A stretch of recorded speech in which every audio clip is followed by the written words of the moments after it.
Nung gabing yon, pinilit niya akong lumabas sa sasakyan ko dahil binangga niya ako noon. Tapos sinaksak niya ako ng 2 beses dito sa tagiliran ko. Matapos kaming magpambuno, sinaksak niya ako sa dibdib habang kinukuha ko yung kutsilyo.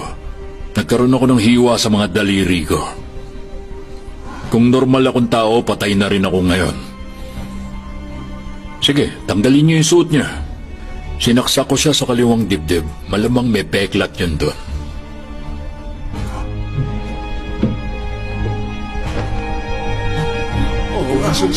Tignan niyo rin ang mga kamay niya. Marami kayong makikitang peklat. Yung gumagamit ng mga kutsilyo na susugatan habang sumasaksak. At ang mga kuko nababali rin. At ang pinakahuli sa lahat,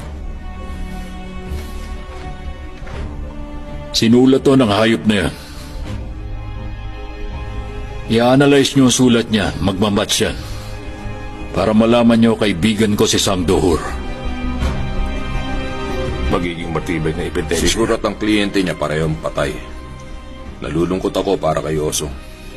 Pero kapag nilabas lahat ni Kang, pwede nating sisihin si Osong doon.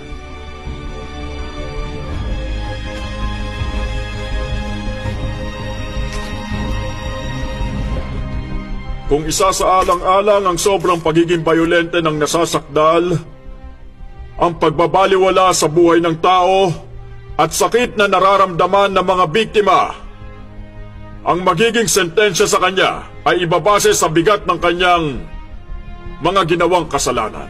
Dahil doon, ang nasasakdal na si Kyung-ho Kang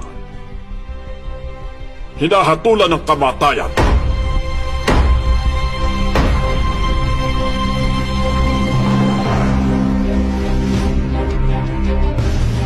Salamat!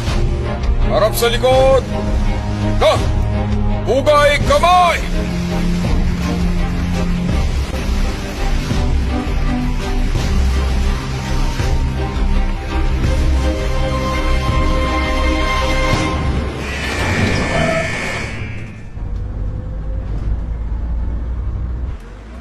Parating na si boss! Batiin natin siya! Boss!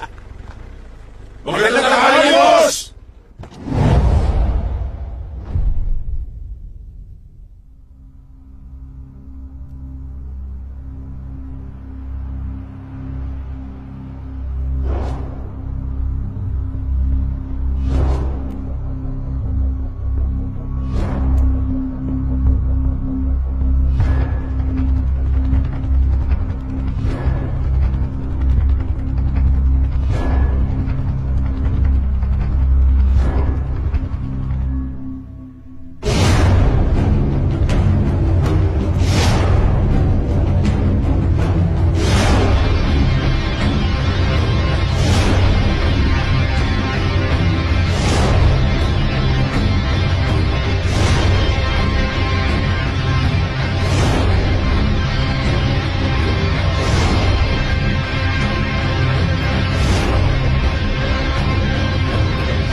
Meron akong kondisyon.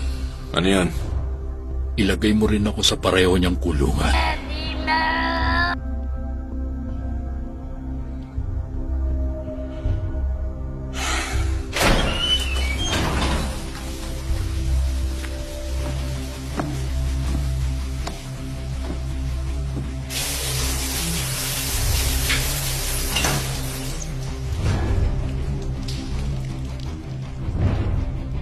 Tatlong buhay ang nalagas dahil nilaro natin ang larong ito.